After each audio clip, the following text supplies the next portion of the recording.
자, 75쪽 부력과 관련된 문제 한번 같이 보도록 하겠습니다. 굳이 효과음까지 줄 필요는 없는데. 자, 이 문제는 제가 몇 년째 계속 소개하고 있는 문제인데요. 예전에 제가 과학 퀴즈들이 막 있는 책에서 봤던 질문 중에 하나가 호수에 이 배가 이렇게 떠 있고 배에 이제 사람이 타고 있고요. 그리고 배 안에는 볼링공이 있어요. 볼링공은 물보다 밀도가 크니까 물에 깔아앉죠. 그래서 이 볼링공을 이제 배 밖으로 던져가지고 호수에 가라앉게 했을 때 그 호수의 수면이 올라갈 것이냐 그대로일 것이냐 내려갈 것이냐 하는 퀴즈가 있었습니다. 그때 정답이 그대로 올라간다. 올라간다. 내려간다. 그건 모른다. 올라간다. 모른다. 내려갔습니다. 내려간다. 내려간다. 내려가요. 예, 단계 내려가죠 이거. 눈치가 빠른 학생들은 이 문제를 얘기하는 것으로 봐 이 문제와 관련이 있을 것이라는 것을 알 수 있죠. 요게 A가 배라고 생각할 수 있고요. 요 B가 볼링공이라 생각하면 이 수면이 내려갑니다. 그래서 이 내려가는 이유를 한번 얘기를 해볼까 하는데요. 일단 이 문제부터 한번 읽어보면 그림 가는 물체 B가 올려진 물체 A가 밑면적이 X인 원통형 수조 안에 물에 떠서 정지해 있는 모습을 나타낸 것이고 그림 나는 가에서 B가 A에서 떨어져서 가라앉은 후 두 물체가 정지해 있는 모습을 나타낸 것입니다. 물과 B의 밀도는 각각 로 2로이고요. B의 부피는 V인데 가와 나에서 물의 깊이를 각각 H1, H2라고 했을 때 H1과 H2의 차이를 구하는 문제였습니다. 자, 근데 이 문제는요, 제가 정석대로 푸는 과정을 먼저 설명을 해주면 이 부력과 관련된 문제는 결국에 힘의 평형 문제라고 보면 되겠습니다. 그래서 가에서는 요 A하고 B를 한 덩어리로 보고 A, B의 전체의 무게와 그 다음에 여기에 작용하는 부력의 크기가 같다라는 식을 하나 세워볼 수 있겠고요. 그때 이제 여러분이 변수로 하나 두어야 할 것은 요 A가 잠겨있는 부피를 변수로 두어야 될 겁니다.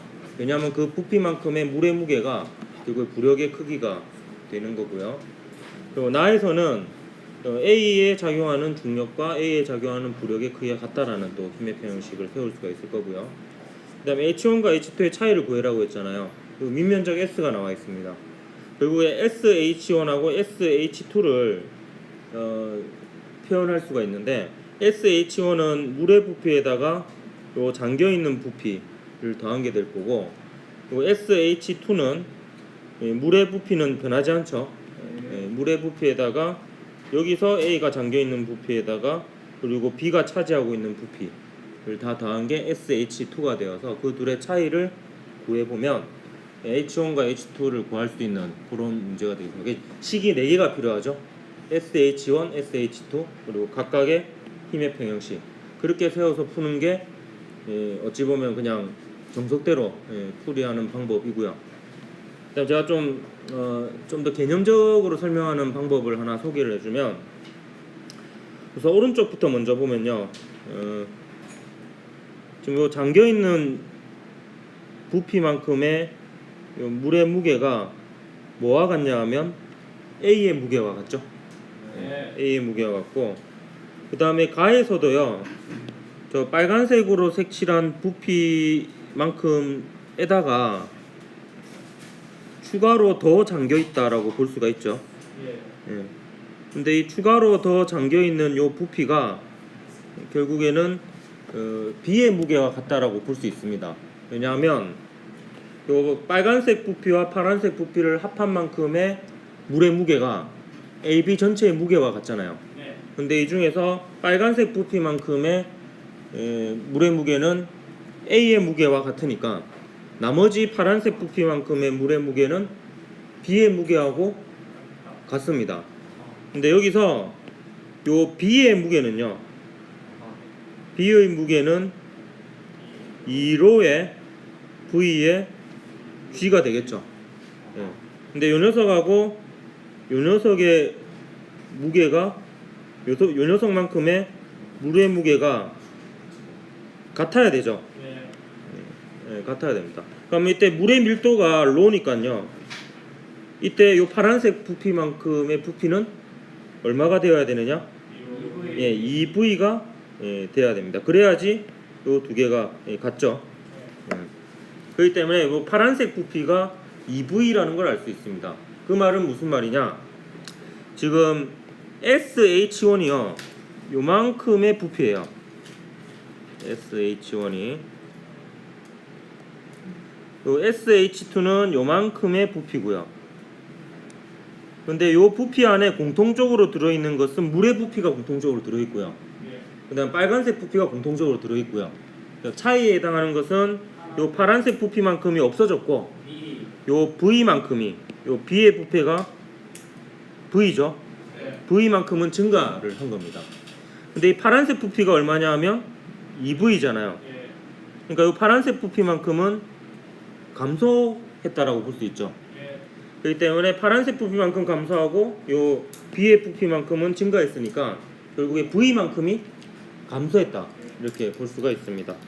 결국에 요 둘의 차이가 V가 된다는 거죠. 그렇기 때문에 H1 빼기 H2가 S분의 V가 됩니다. 그러니까 요 녀석이요 요 위에 있으면서 얘를 누를 때에는 자신의 무게에 해당하는 부피만큼을 차지하고 있는 거예요. 그러니까 얘가 물보다 밀도가 크니까 자신의 부피 자체보다는 더 많은 부피의 물을 밀어내고 있는 상황이죠. 근데 얘가 잠겨버리면 딱 자기 부피만큼만 밀어내는 상황이 됩니다. 그러니까 요 배 위에 있을 때보다 그냥 잠길 때가 오히려 부피를 덜 차지하게 되는 거죠. 그렇기 때문에 수면의 높이가 내려간다 이렇게 볼 수가 있습니다. 근데 반면에 물에 뜨는 녀석을 밖으로 던지면요, 수면의 높이가 올라가요. 이걸 이제 어떻게 비교하냐면 요 안에 있을 때랑 요 밖에 떠 있을 때랑 밀어내는 물의 부피가 누가 더 크냐를 따져보면 되는데 요 위에 있을 때도 자신의 무게만큼에 해당하는 물의 부피만큼 밀어내고요. 근데 얘가 독립적으로 떠 있을 때조차도 중력하고 부력이 같은 상황이잖아요. 그러니까 결국에 얘가 배 밖으로 나와서 떠 있다 하더라도 자신의 무게에 해당하는 부피만큼의 물의 무게, 자신의 무게에 해당하는 물의 부피만큼을 밀어내기 때문에 결국에 밀어내는 부피가 똑같으니까 물에 뜨는 녀석을 밖으로 던지면 수면의 높이가 변하지 않습니다. 물에 깔아놓은 녀석을 던지면은 수면이 내려가게 되는 이런 효과가 일어납니다. 정석대로 푸는 거는 여러분이 그 홈페이지 통해서 확인을 해보든지 여러분이 스스로 풀어보든지 하도록 하고요. 또 오른쪽에 있는 재작년 수능 문제 한번 보도록 할게요. 다음은 부력에 대한 실험인데 실험 과정을 보면 빈 수조를 전자저울 위에 올려놓고 0점을 맞춘 후 물 20N을 넣습니다. 그러면 전자저울의 눈금이 20N으로 나오겠죠. 부피가 V인 물체를 용수철 저울에 연결하여 물에 넣고 물에 잠긴 부피, 용수철 저울과 전자저울의 측정값을 기록하고요. 이때 용수철 저울의 눈금은 결국에 요 실에 걸리는 장력이 될 거고요. 그 다음에 저울의 눈금은 이 저울이 얘를 수직으로 떠받치는 이 수직 항력의 크기가 되겠습니다. 거기에 대한 반작용력이 요 수조가 저울을 누르는 힘이 되니까요. 그럼 나의 상태에서 물의 부피 V만큼 더 넣은 후 물을 더 넣었습니다. 이게는 이제 물이 똑같이 많죠. 물을 더 넣었고요. 그 다음에 물체에 잠긴 부피, 용수철 저울과 전자저울의 측정값을 기록을 합니다. 그 실험 결과가 이제 용수철 저울과 전자저울이 쭉 나와 있는데 요 다에서의 전자저울의 눈금을 구하라는 문제였습니다. 그럼 역시 힘의 평형으로 이 문제를 풀 수가 있는데요. 근데 여기서 이제 조금 요령이 있는데요. 좀 요 물체의 무게를 모르잖아요. 모르기 때문에 저는 어디까지를 이제 힘의 평형의 대상으로 잡았냐 하면 요 수조하고 요 물 있죠. 예, 수조하고 물, 이 녀석을 이제 힘의 평형 대상으로 잡았습니다. 이렇게 하면 이제 뭐가 편리하냐면 얘의 무게를 굳이 미지수로 두지 않아도 문제를 풀 수가 있습니다. 그럼 얘는 지금 어떤 상황이 달라졌냐면 수조하고 물은 그대로 있잖아요. 수조하고 물은 그대로 있는데 요 위에 물체가 놓임으로 해서 요 물체하고 요 물이 상호작용을 하게 됩니다. 그럼 요 물은 요 물체를 부력의 크기만큼 떠받치고 있고요.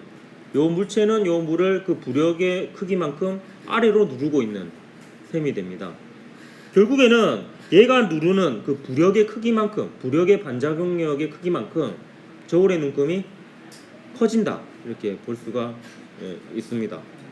그럼 여기에 작용하는 힘을 뭐 정확하게 표시를 해보면 요 아래쪽으로 중력이 20N이 있는 거죠. 20N이 있고 그 다음에 수직 항력이 22N이라고 나와 있는 거죠. 저울의 눈곱이 22N입니다. 그럼 부력의 반작용력이, 그 부력의 반작용력을 그냥 B라고 둘게요. 이게 얼마인지 알 수 있어요. 몇 뉴턴이에요? 2N이 돼야 되겠지. 그렇게 되는 상황입니다. 반면에 이제 요 다의 경우는 어떻게 되느냐? 좀 색깔을 다의 경우도 마찬가지로 수조와 요 물까지를 한 덩어리로 보면요. 여기에 작용하는 힘이 아래쪽으로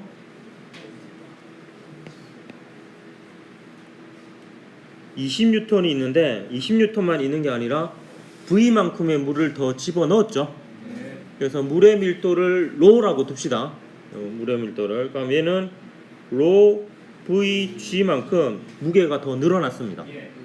무게가 더 늘어났고, 그 다음에 수직 항력은 우리가 모르죠. 구해야 되는 값이에요. 요게 저울의 눈금이 됩니다. 요거를 이제 F라고 둘 거고요. 그 다음 여기에 부력만큼 얘를 밑으로 누르겠죠.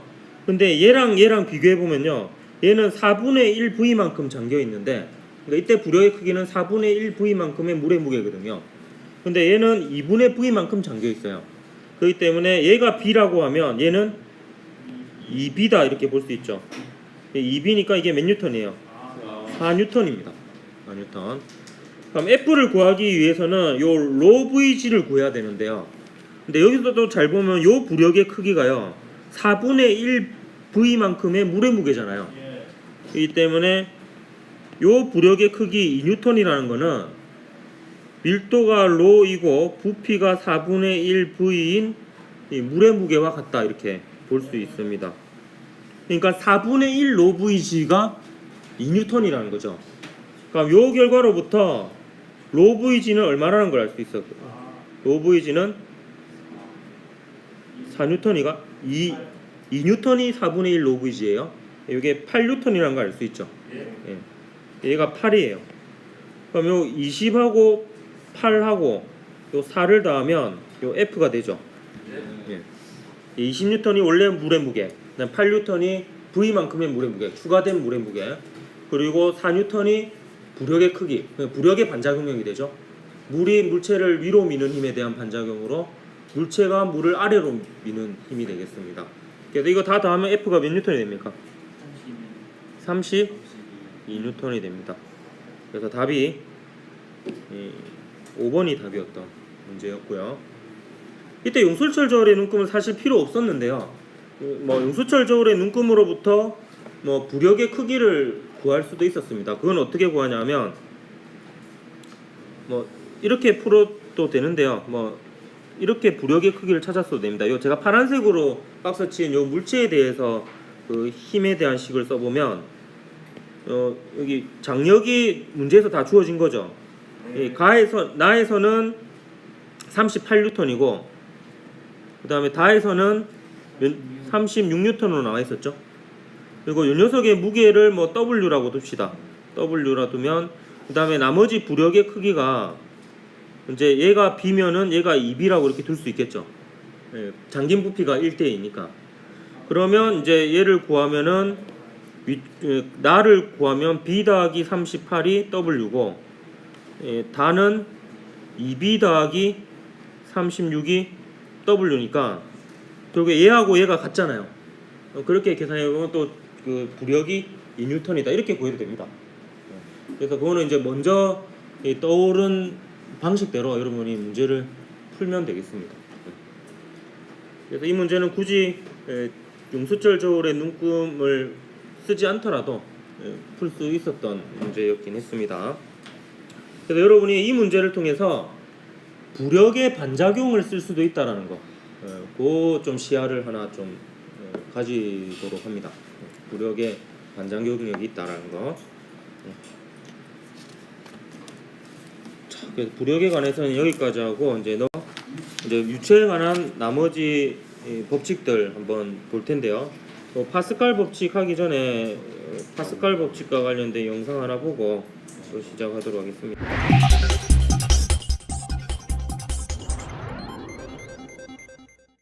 파스칼 법칙은 밀폐된 용기 속에 담겨져 있는 액체의 한쪽 부분에 압력을 주면 액체의 각 부분에 같은 크기로 그 압력이 전달된다는 법칙이다. 치약의 끝부분을 힘주어 누르면 다른 쪽 끝인 입구 부분에서 치약이 나오게 된다.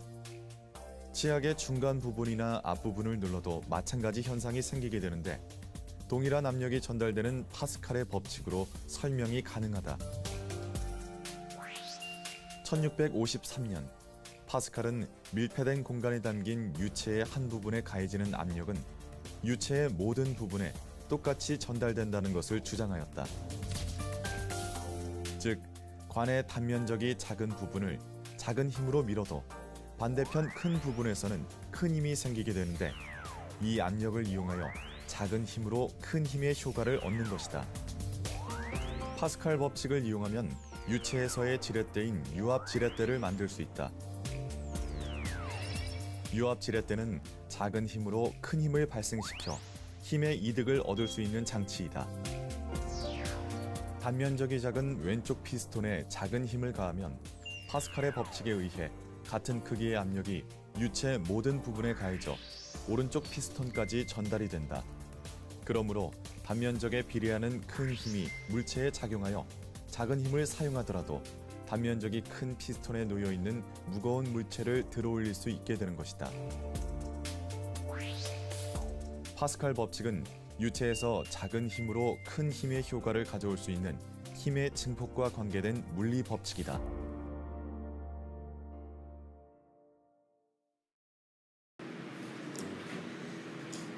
각종 기계장치에는 유압장치가 많이 들어가는데 유압장치는 그 기름 U자를 쓰거든요. 이 기름을 통해서 압력을 전달하는 장치가 유압장치입니다.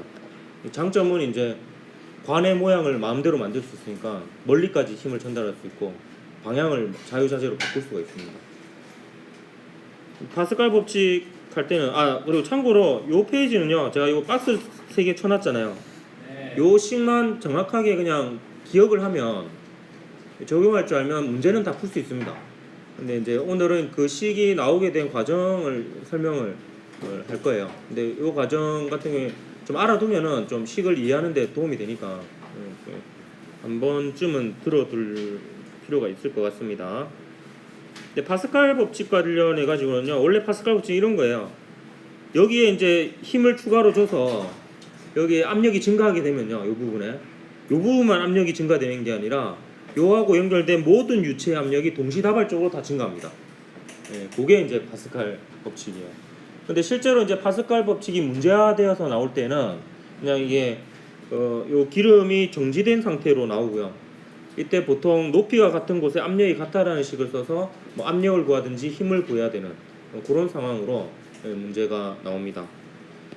얘가 좀 다른 형태로 나올 때는 이렇게 해가지고 높이가 다른 이런 식으로 나올 때가 있어요. 높이가 다른. 여기 올려져 있는 물체의 무게가 다르고요. 이럴 때는 이제 보통 둘 중에 낮은 부분하고 또 똑같은 높이인 이 두 부분의 압력이 같다라는 식을 세우면 문제에서 물어보는 것들이 풀리는 경우들이 많습니다. 일단 여기서는 이제 평형 상태를 이루고 있다면 이 지점과 이 지점이 높이가 같으면 압력이 같은데요.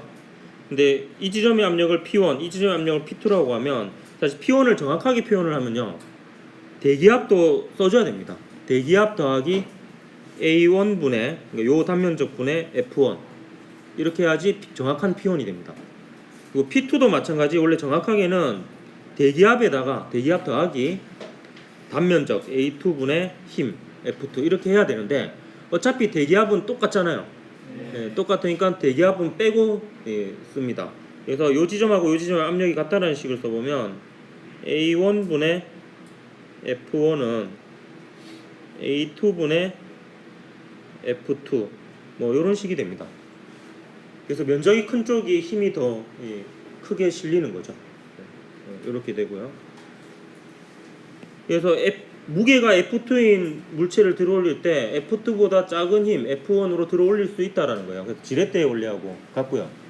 근데 지렛의 원리 중에서 힘의 이득을 얻더라도 에너지적으로 이득을 얻지는 않죠. 그거는 어떻게 설명이 가능하느냐? 얘를 만약에 X1만큼 눌렀다라고 가정을 합시다. 그러면 요만큼의 부피에 해당하는 기름이 밀려나는 거죠. 그럼 반대쪽에서도 똑같은 부피만큼이 밀려나야 됩니다. 여러분이 다루는 유체는 이상적인 유체인데 이상적인 유체는 압력이 변하더라도 부피가 증가하거나 감소하지 않습니다. 밀도가 일정한 게 유지가 됩니다. 그래서 똑같은 부피만큼이 밀려나야 돼요. 똑같은 부피가 밀려나야 되니까 면적이 큰 쪽은 움직이는 거리가 더 짧아요. 그래서 결과적으로 이 관계식을 찾아보면 F1, X1은 F2, X2가 되어서 F2인 무게의 물체를 F2의 힘을 직접 줘서 X2만큼 들어올리나 유압 지렛대를 이용해서 F1의 힘으로 X1만큼 눌러서 그러니까 작은 힘으로 더 많은 거리를 움직여서 들어올리나 에너지적으로는 똑같다라고 볼 수 있습니다. 마찬가지로 힘의 이득을 얻는다면 거리는 더 많이 움직여야 되는 상황이고요. 실제 유압 지렛대에는 모양이 이런 형태가 되겠습니다. 진짜 지뢰하고 유압 지뢰가 이제 유압 장치가 연결되어 있는 보통 이런 형태가 되고요. 요 그림을 먼저 설명해 주면 요 피스톤은 무시무시한 피스톤이고요. 질량을 무시하는 마찰과 요 부분도 마찬가지고요.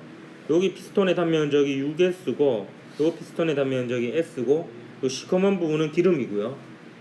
그 다음에 무게가 W인 추가 이쪽에 눌려져 있고 얘를 이제 F의 힘으로 눌러서 얘가 들릴랑 말랑 하는 상황, 역학적 평형을 이루는 상황이라고 보는 거예요. 이때 이제 문제에서 물어본 게 요 F가 요 무게의 몇 배이냐 뭐 이런 것을 물어보았습니다. 이때 이제 두 가지 평형식을 세울 수 있는데 일단은 요 지뢰에 대한 평형식을 세울 수 있습니다. 얘 무게는 무시한다라고 가정했을 때 회전 중심을 여기로 잡으면 요 F에 의한 돌림힘이 시계 방향의 돌림힘이 되고 요 F1은 뭐냐 하면 요 피스톤이 요 지뢰를 위로 미는 힘이 되겠습니다. 요 F1에 의한 돌림힘은 시계 반대 방향의 돌림힘이 됩니다. 그래서 요 두 돌림힘의 평형식을 써보면 F1은 6L F가 되겠고요. 예. 그 다음에 파스칼의 법칙의 결과로 요쪽하고 요쪽하고 압력이 같다는 식이 즉 그림이 조금 잘못되었는데 높이가 같다라고 나와 있었습니다. 그래서 요 부분하고 요 부분이 압력이 같다라는 식을 써보면 대기압은 뭐 어차피 똑같으니까 빼고요. 6S분의 W는 S분의 F1이 되겠죠. 요 F1이 피스톤이 얘를 떠받치는 힘이니까 피스톤이 지뢰를 떠받치는 힘이니까 거기에 대한 반작용으로 지뢰는 피스톤을 아래로 F1으로 누르게 됩니다. 그거만큼 압력이 추가가 되겠죠. 그래서 요 두 식의 연결고리를 보면 요 F1이 공통적으로 들어있죠. 그래서 요 F1 대신에 이제 6F를 집어넣으면 되겠죠. 예, 6F를 집어넣으면 최종적으로 F가 36분의 W라는 결과가 나옵니다. 이 물체의 무게가 36kg, 360N이면 1kg의 물체를 드는 힘 10N 정도만 주면 얘를 들어 올릴 수 있다 라는 거죠. 물체 무게의 36분의 1의 힘으로 들어 올릴 수 있다는 거고, 근데 거꾸로 얘기하면 1cm만큼 들어 올리려면 36cm를 눌러야 된다. 이런 뜻이 되기도 합니다. 실제로 그래서 그 자동차를 들어 올리는 유압 장치, 유압 지렛대 같은 경우는 막 발로 여러 번 밟죠. 근데 한 번 밟을 때마다 진짜 조금씩 올라가잖아요. 그런 거 본 적 있나 혹시? 막 이렇게 타이어 교체할 때 막 이렇게 밟으면서 자동차를 들어 올리잖아요. 그게 또 유압 지렛대거든요. 그거 같은 경우도 이제 그런 식으로 생각을 해볼 수가 있습니다. 요게 이제 자동차의 브레이크 페달이고, 요 부분이 그 자동차의 바퀴를 잡는 부분이 되면 이게 자동차 브레이크가 되는 거예요. 그래서 브레이크 같은 경우에도 요 브레이크 오일을 통해서 사람이 밟는 힘이 그 바퀴를 잡는 쪽까지, 브레이크까지 전달이 됩니다. 그래서 브레이크 오일도 주기적으로 갈아줘야 되는 게, 요 피스톤이 이렇게 왔다 갔다 하다 보면 기름이 뻑뻑해집니다. 그러면 이제 브레이크가 잘 안 밟히게 되고 위험하게 되겠죠. 그래서 이제 브레이크의 오일도 주기적으로 유압 장치에 들어있는 오일이거든요. 그것도 주기적으로 갈아줘야 되는 오일이 되겠습니다. 연속 방정식 한번 살펴볼 텐데요. 연속 방정식은 뭐 질량 보존의 법칙이다 이렇게 볼 수가 있겠는데요. 요런 이제 굵기가 달라지는 관에 유체가 연속적으로 흐르고 있다라고 가정을 하고요. 여기에 단면적이 A1이고 여기는 단면적이 A2고 이렇습니다. 얘가 0초일 때 여기 있었고 이쪽에 있는 유체는 여기 있었다라고 합시다. 그리고 델타 T가 지나서 T초일 때는 얘가 요만큼 같습니다. 요만큼. 이거 0초하고 T초의 차이를 그냥 델타 T라고 표기를 할 거고요. 똑같은 시간 동안 이제 단면적이 작은 쪽은 델타 X1만큼, 단면적이 큰 쪽은 델타 X2만큼 움직여야지 요 밀려난 부피가 같겠죠. 비압축성 유체이기 때문에 얘가 부피가 증가하거나 감소해서는 안 됩니다. 부분적으로. 얘가 100리터만큼 밀려났으면 요 부분도 100리터만큼 밀려나야 됩니다. 그래서 A1 델타 X1이 A2 델타 X2와 같습니다. 여기까지 이해가 되었습니까? 그래서 요 부피하고 같습니다. 근데 얘가 여기까지 가는데 걸린 시간하고 얘가 여기까지 가는데 걸린 시간이 같죠? 그 시간을 델타 T라고 하면 똑같은 델타 T를 양변에 나눠줘요. 부피가 같다라는 식이고요. 똑같은 델타 T를 나눠주면 델타 T분의 델타 X1, 델타 T분의 델타 X2가 나옵니다. 근데 그게 각각 각 지점에서의 유체의 빠르기가 됩니다. 이게 바로 델타 T분의 델타 X1이고요. V2가 델타 T 동안의 델타 X2만큼 같죠? 그렇기 때문에 최종적으로 식이 이렇게 되겠습니다. 이게 이제 연속 방정식이라고 합니다. A1 V1은 A2 V2와 같습니다. 근데 모의고사 문제나 수능 문제는 A보다는 S로 많이 나오더라고요. 면적이. 그래서 뭐 S1 V1은 S2 V2와 같다. 이렇게 해도 되겠고요. 요 몰라도 되는데 참고로 요거 자체를 뭐라 그러냐면 참고로 아십시오. 부피 흐름률이라고 얘기하기도 합니다. 시간당 부피가 되거든요. 이게.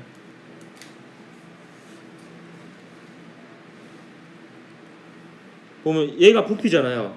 부피를 시간을 나눴죠. 시간당 부피가 얼만큼 이동하느냐.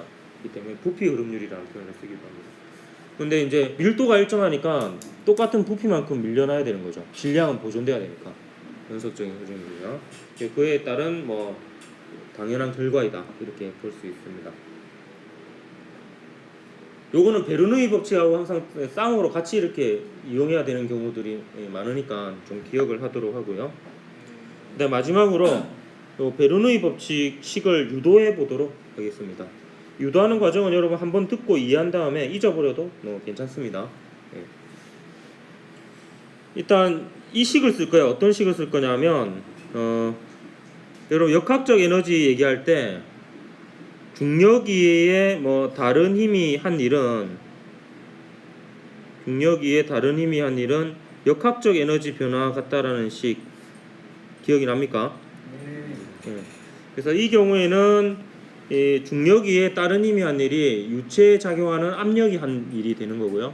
그게 이제 유체의 역학적 에너지 변화와 같다라는 식을 쓸 겁니다. 아까와 같은 굵기가 달라지는 관에서 유체가 연속적으로 흐르고 있는 상황이고요. 그다음에 일단 베르누이 법칙은 결과적으로 무엇을 알아보는 법칙이냐면 유체의 압력을 알아보는 법칙이 됩니다. 유체의 압력을 구하는 식인데 유체의 압력을 결정하는 게 크게 보면 두 가지 요인이라고 볼 수 있습니다. 하나는 뭐냐 하면 유체의 높이입니다. 근데 그거는 지난 시간에 어느 정도 얘기를 했어요. 아래쪽으로 갈수록 유체의 압력이 증가한다 했죠. 위에 있는 유체의 양이 더 많으니까 누르는 압력이 증가합니다. 근데 그거 말고 또 하나 요인이 있는 게 전현 시간까지는 정지한 유체만 다룬 거고요. 유체가 움직이면 움직임에 따라서 또 압력이 달라집니다. 일단 그거에 관한 식인데 그 뿌리는 그 에너지식의 그 뿌리가 있다 이렇게 볼 수가 있겠습니다. 일단 이렇게 유체가 흐르고 있는데 그래서 요 지점의 압력을 P1이라고 둘 거고요. 요 지점은 빠르기도 똑같고 높이도 똑같죠. 그래서 압력이 일정할 겁니다. 그다음 요 지점도 요 지점대로 높이가 같고 속력도 똑같죠. 그래서 이 지점의 압력이 같을 거고 P2라고 둘 겁니다. 그 유체가 이제 시간 t 동안에 여기는 x1만큼 얘는 x2만큼 이동을 했고요. 단면적이 a1, a2입니다. 그러면 a1, x1이랑 a2, x2는 똑같겠죠? 네. 그게 v가 되겠습니다. v. 그래서 아까면 길어 지금 여기 각각 있었을 때가 0초라고 하면 여기로 이동했을 때의 시각이 t초인 셈입니다. 그러니까 같은 시각 동안 같은 부피만큼 밀려나야 되니까 A1, X1은 A2, X2하고 일단 같은 상황입니다. 그게 V라고 둔 거고요. 그다음 이 녀석의 밀도가 여기 안 나와 있는데 이 녀석의 밀도는 로우라고 둘 거고요. 그러니까 요만큼의 질량은 로 V가 되겠지. 밀도 곱하기 부피. 요만큼의 질량도 역시 로 V가 될 겁니다. 로 V. 그럼 결과적으로 보면 얘가 이렇게 있다가 이렇게 이동한 거잖아요. 결국에 처음하고 나중만 딱 비교해서 보면 요만큼의 유체가 된 거예요. 그럼 질량은 똑같은데 빠르기가 V1에서 V2로 바뀐 거고요. 맞죠? V1에서 V2로 바뀐 거고 그다음에 임의의 지면의 높이를 0으로 잡았을 때 높이가 H1, H2라고 두면 이 높이는 증가한 겁니다. 그러니까 지금 이 상황에서는 운동 에너지는 감소했고 위치 에너지는 증가한 이런 상황이고 요게 처음이고 요게 나중이 되겠습니다. 요거는 이제 나중 빼기 처음 하면 되겠죠. 그러면 이제 깔끔하게 얘는 뭐 써질 겁니다. 써질 거고 그리고 이제 문제는 이건데요. 여기에는 지금 중력이 작용하고 있고요. 중력이 한 일은 중력 포텐셜 에너지 변화량에 어차피 포함이 될 겁니다. 포함이 될 거고 그럼 중력 위에 다른 힘이 무엇이 있느냐? 바로 압력이 있습니다. 압력이 한 일이 있는데 우리가 관찰하는 대상이 처음에는 요 경계에 있는 유체고 나중에는 요 경계에 있는 유체잖아요.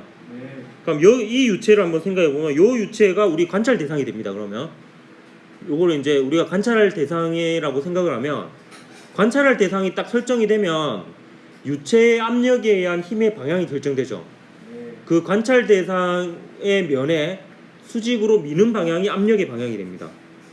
그럼 여기서는 압력의 크기가 P1인데 그 방향이 요 방향이 되죠. 이쪽으로 밀잖아요. 그러니까 P2는 방향이 어떻게 돼요? 요 방향이 되죠. 우리가 관찰 대상이 이거예요. 그럼 관찰 대상을 수직으로 미는 힘이 수직으로 미는 방향이 압력의 방향이 됩니다. 그래서 P1은 이쪽으로 힘을 가고 P2는 이쪽으로 힘을 가요. 실제로 이제 힘은 면적을 곱해줘야 되니까 P1, A1만큼 힘을 가하고 이쪽은 P2, A2만큼 힘을 가하죠. 근데 P1, A1은 유체의 흐름과 같은 방향으로 작용하니까 양의 일을 하게 됩니다. 반면에 P2, A2는 유체가 움직이는 방향과 반대 방향으로 작용하니까 음의 일을 하게 돼요. 그렇기 때문에 얘를 먼저 구해보면 P1이 한 일은요. 얘를 먼저 구해보면 P1이 한 일은 일단 힘의 크기가 P1, A1이죠. 그러니까 요만큼이 뭐 F1이라고 할 수 있습니다. 얼마만큼 이동시켰어요? 이 부분을 이 힘으로 줘서 x1만큼 이동시켰죠. 근데 얘는 플러스 1이죠. 중력 유체 흐름과 같은 방향으로 했습니다. P2가 한 일은 음의 1이죠. P2가 한 일은 P2는 그 유체 이동 방향과 반대 방향으로 작용하잖아요. 그 힘의 크기는 P2 곱하기 단면적 A2가 되고 얼마만큼 이동했어? X2만큼 이동했죠.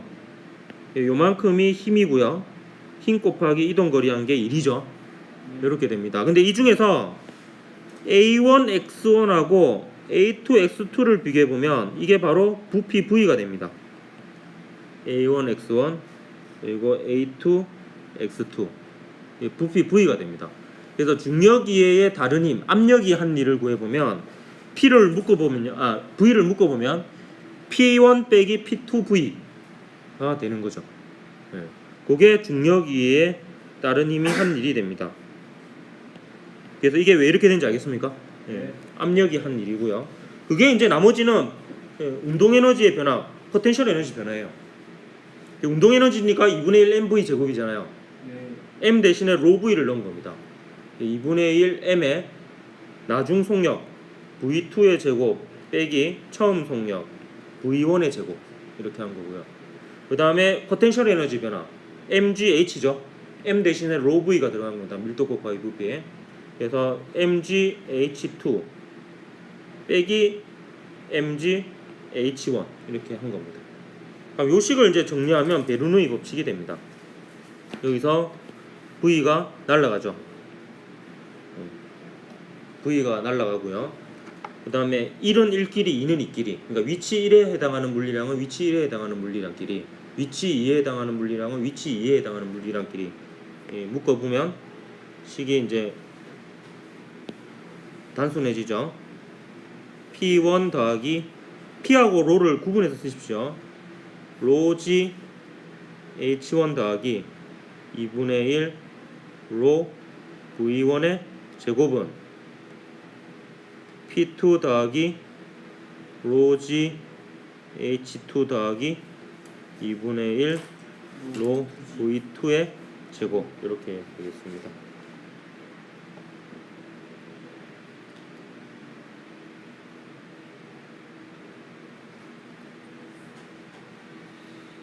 근데 여기서 보통 중요한 물리량이요, 압력하고 속력을 주로 봅니다. 왜냐하면 대부분 공기에 관해서 많이 다루는데 공기의 경우에는 밀도가 작아서 요 높이 차이에 의한 압력 차이는 좀 작고요, 속력 차이에 의한 효과가 큽니다. 속력은 제곱이니까. 그래서 보통 요게 이제 중요한 항으로 작용을 하고요. 그렇기 때문에 좁은 의미에서 그냥 베르누이 법칙을 정성적으로 얘기할 때는 유체의 속력이 크면, 유체의 속력이 커지면 유체의 압력이 작아진다 이렇게 표현할 수 있습니다. 그래서 보통 공기의 흐름과 관련한 베르누이 현상들을 설명할 때는 높이 차이는 무시하는 경우가 많습니다. 무시하고 그냥 속력만 얘기를 할 때가 많습니다. 그래서 빠른 쪽이 압력이 작아진다 이렇게 보고요. 근데 높이 같은 경우, 액체 같은 경우에는 얘를 이제 고려를 해줘야 되는 경우가 많아요. 액체 같은 경우는 생각해 보십시오. 이 식을 좀 단순하게 쓰면 이렇게 볼 수도 있잖아요. 압력 더하기 로지 H 더하기 2분의 1 로 V 제곱이 일정하다 이렇게 볼 수 있죠. 이걸 보면 이제 변수라고 볼 수 있는 게 PHV거든요. 그러면 높이가 낮아질수록 압력이 커진다, 맞죠? 높이가 낮아질수록 압력이 커지는 거죠. 정지한 유체는 얘가 0이면은 그렇게 볼 수 있는 거예요. 높이가 같거나 밀도가 작아서 얘가 뭐 거의 비슷하면은 빠를수록 압력이 작아지는 거고. 그러니까 이런 식으로 이제 얘기를 하고요. 이거를 이제 지난 시간에 배운 내용하고 좀 연계를 시켜보면 이런 거 했었잖아요. 그 수조에 어떤 액체가 담겨 있고 그 액체로부터 깊이가 H인 지점, H 지점의 압력을 구했었죠. 그래서 여기 압력을 대기압 P0, 여기 압력을 P라고 했을 때 요 P0하고 P 사이의 관계를 구했었잖아요. 근데 이걸 베르누이 법칙으로 써보면 이제 여기를 높이 0으로 잡고요. 여기를 그럼 높이가 얼마가 되겠어요? h가 되겠죠? 그러면 그리고 얘는 정지한 유체잖아요. 정지한 유체니까 2분의 1 로브의 제곱항이 0이 됩니다. 그러니까 베르노이식이 p 더하기 로지 h 더하기 2분의 1 로 v 제곱이 일정하다는 게 베르누이 법칙이잖아요. 네. 그럼 이걸 각각 베르누이식에서 보면 얘는 p0 더하기 로지 h 더하기 0이 되죠. 정지한 유체니까. 예. 그리고 아래쪽은 베르누이식에서 보면 p 더하기 로지 0이 되니까 0이 되죠. 그 다음에 2분의 1 로 v 제곱도 0이 되잖아요. 그러면 요 식하고 요 식이 같다라는 식을 쓰면 우리가 아는 결과가 나오죠. P는 P0 더하기 로지 H잖아요. 정지한 유체에서. 그러니까 그 지난 시간에 배웠던 P는 P0 더하기 로지 H라는 식도 결국에는 베르누이 법칙에서 그 유체 속력이 0인 때의 그 공식이다. 이렇게 봐도 괜찮습니다. 그것까지 이제 포함을 한다 이렇게 볼 수가 있어요. 근데 막 이렇게 높이를 설정하고 이렇게 하기가 어려우니까 요거는 요거대로 그냥 공식처럼 기억을 하는 게 유리할 거예요. 문제를 풀 때는. 흐르지 않는 부분에서는 그냥 그 유체 기둥으로 그냥 좀 생각을 해가지고 P는 P0 더하기 로지 H 이렇게 쓰는 게 편하고, 흐르는 유체는 베르누이 법칙을 쓰고 그렇게 이제 구분해서 쓰는 게 오히려 좀 효율적일 겁니다. 실제로 문제를 풀 때에는. 그렇게 해서 여러분이 그 구체적인 내용은 까먹더라도 요 공식들은 다 기억하십시오. 그 초록색 박스 안에 적혀 있는 공식들은 그 항의 의미들을 다 기억을 해야 되겠습니다. 그럼 다음 시간에 요 베르누이 법칙의 예들하고 그리고 관련된 문제 풀면 9단원이 맞춰질 것 같네요. 오늘 여기까지 합시다. 수고했습니다.